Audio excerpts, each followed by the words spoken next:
Hey guys, so today we are going to be making a gingerbread village cake. I saw this on Wilton's Instagram and I was like, it's so pretty.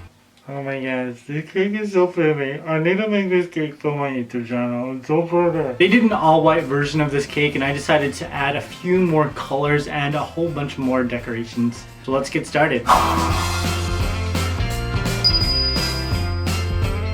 The first thing we're gonna do is work with some Gingerbread Village craft stuff from Wilton's. Wilton, sponsor me. I bought a Gingerbread Village from Wilton's over at the Walmart, and then I just broke off the different gingerbread pieces and started decorating them with icing. And it comes pre-made with royal icing, but I left half of it pipeable and then I turned the rest of it into flooding icing, which just means I added water so it was more liquidy. Now it's really a simple design. All I did was flood the insides of the doors and the windows.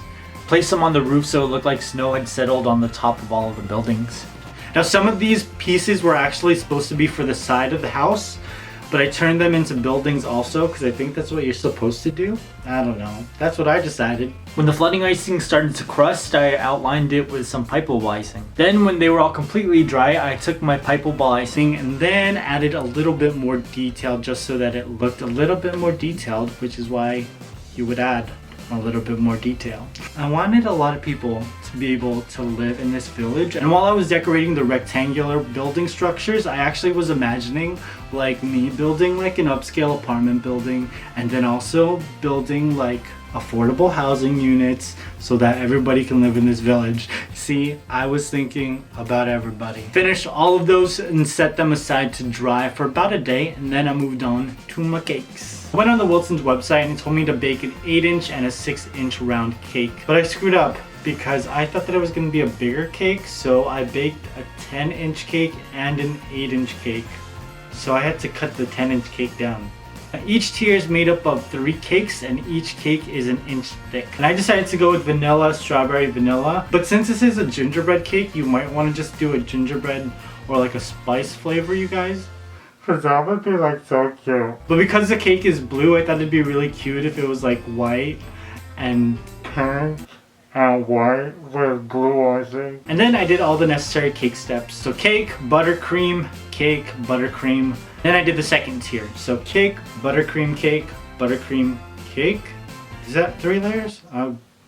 I think that's 3 layers. Now Wilton's put a white coat of buttercream on it. Wilton, sponsor me. Oh, I think it's so cute, your cake, Wilton. But I decided to make this like a Tiffany blue. I think it's lighter than a Tiffany blue because I want it to look like a winter sky. Now the first time I tried to color the icing, I did it with a little bit of sky blue food coloring, but it looks cheesy. I don't know how else to say it. So I redid all the icing and I put a little bit of royal blue. It's a lot more subtle than the sky blue and it just has this very beautiful color. So I covered the first layer, then the second layer, and then what are these things called? I'm gonna grab them. I use these. It's like edible shimmer. There's an actual name to this, but I can't be bothered to find out what it is. They look like snowflakes. Yeah, you could use coconut too, but I use edible shimmer. And all I did was place them into my hand and then push them onto the top part of the cake. And the way that the shimmer falls, it makes it look like snowfall. And I actually did this exact same technique on my Deadpool cake with black sprinkles. To make it look even more like snowfall, I just sprinkled on some of the shimmer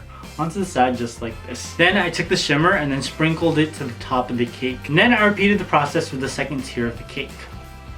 Now it's time to add a decoration. Now besides the gingerbread, I'm also adding Christmas trees, and if you watched my YouTube video on how to make a cornflakes gingerbread tree, then you know how to make these itty bitty ones. I'm gonna try and incorporate these cornflake trees into like every Christmas video from now on. You guys, it's like my favorite recipe. I'm also using these. They're like peppermint stirs for your hot chocolate, so it can taste like peppermint hot chocolate, you know? You can also use candy canes, but I like the thickness of this and I like that it just goes straight up. So I'm just going to break these off at different lengths and then place them onto the cake. I should have put the second tier of cake on before I started decorating it, but I got too excited. I'm also gonna decorate this with some white icing to make it look like the snowfall that has settled on the ground. Then I decided to top it off with 3 Christmas trees. Then I took some more of the shimmer and then sprinkled it onto the top of the trees to give it a fresh snowfall feel. Oh my gosh. You guys, it's so pretty, you guys.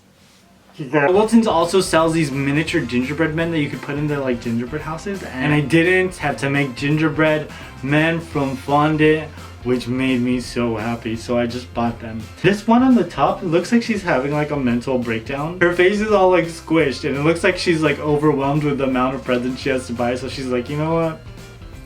I don't know if I can hold it together. I posted a picture on Instagram when I finished it. Bex said, OMG, this is amazeballs. Diana said, beautiful work. Sorry, I hit the light. This is how I read my comments when you guys write them to me. Well, I hope you guys enjoyed this. Remember, this video is only part of the story. I actually did a live show for this cake on Met Dan, and I'm posting pictures of things as I create them, so if you go on Instagram or Facebook, you can see the process in real time. Yeah, I like that stuff. You guys get to comment, and you guys get to be in the video. Maybe later, like, I'll edit, like, you know, like when YouTubers edit, like, the comment into the video sometime. I could do that, but I'm lazy, so I'm just gonna read it from my phone.